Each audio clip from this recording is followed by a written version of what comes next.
Selamlar arkadaşlar. Sıradaki gezi rotamız İshak Paşa Sarayı. İshak Paşa Sarayı, Ağrı'nın Doğu Beyazıt ilçesinde bulunan bir saraydır. Yapımına 1685 yılında başlanan ve 1784'te tamamlanan saray, içinde barındırdığı cami, türbe, kütüphane, mahzenler, koğuşlar, harem ve selamlık bölümleriyle büyük bir yapı kompleksidir.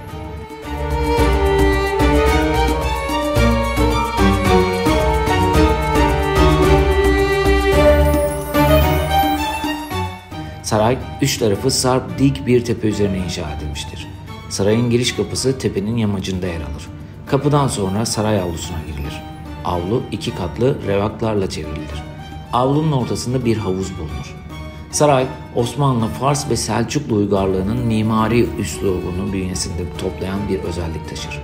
Sarayın mimarı Mehmet Paşa'dır.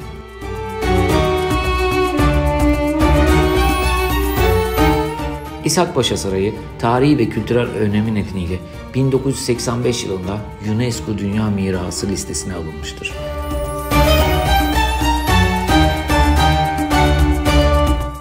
İshak Paşa Sarayı'nın bölümleri şunlardır.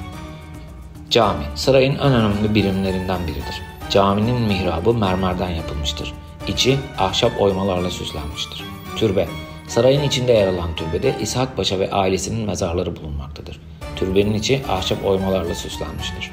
Kütüphane, sarayın içinde yer alan kütüphanede yaklaşık 10.000 el yazması eser bulunmaktadır. Mahzenler, sarayın altında yer alan mahzenler depo olarak kullanılmıştır. Koğuşlar, sarayda asker ve hizmetlilerin kalması için koğuşlar bulunmaktadır. Harem, sarayın harem bölümünde İshak Paşa'nın ailesi ve eşleri yaşamıştır. Selamlık, sarayın selamlık bölümünde İshak Paşa'nın devlet işlerini yürüttüğü odalar bulunmaktadır.